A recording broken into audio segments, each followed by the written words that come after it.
Jesus is trying to tell them, I'm the answer to the prayer of Moses. You know, he's the answer for us too. He says, I haven't come like one of those thieves.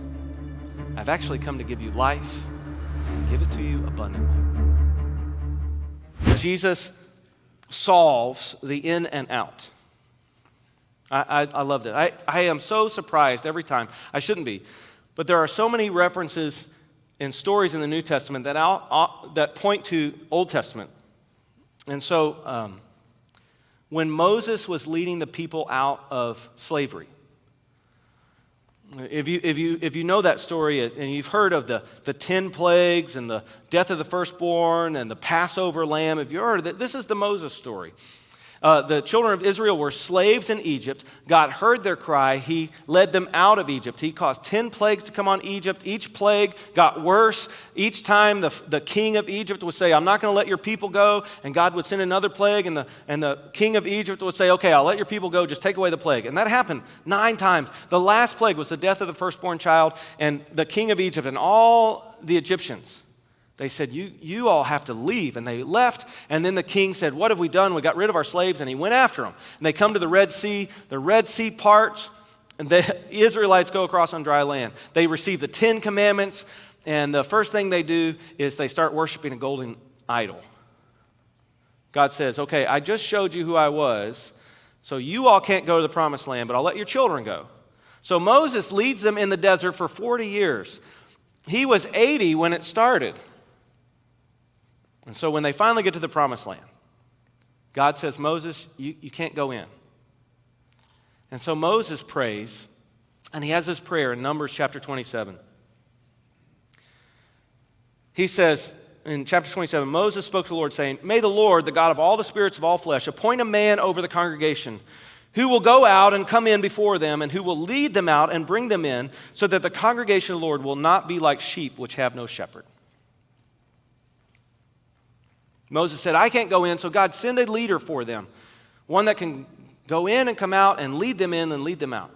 And they chose a man named Joshua. Joshua's name in Hebrew means the Lord saves. God is salvation. And it's the same name, if you translate it into Greek, that means the Lord saves. God is salvation, which is Jesus.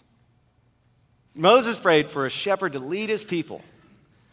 And temporarily, God provided the Lord saves Joshua. That's how you say it in Hebrew.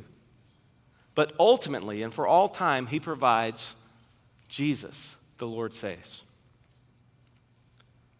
What does Jesus say in John chapter 10, verse 9? He says, I am the door. If anyone enters through me, he will be saved and will go in and out and find pasture. Jesus is trying to tell them, I'm the answer to the prayer of Moses. You know, he's the answer for us too. He says, I haven't come like one of those thieves. I've actually come to give you life and give it to you abundantly. There's a church in Palestine right now. There are Christians in Palestine, Christians in Israel right now. And there's a church in Palestine. They've gotten word out, and they've said, here's how you can pray for us. Would you pray for our physical protection? Would you pray that we could unite people with Jesus? And would you pray we would unite people under the joy Jesus gives us?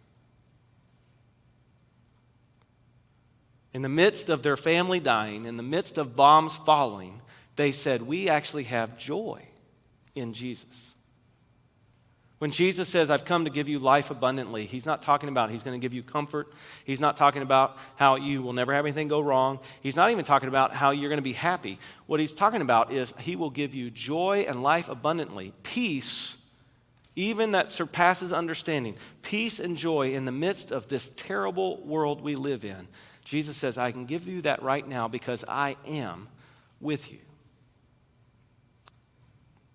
We need to pray for the Palestinians. We need to pray for the Gaza Strip. We need to pray for Israel. We need to pray for peace. But ultimately, we need to pray for the forever peace. The answer to prayer, the answer to our prayers for peace is Jesus.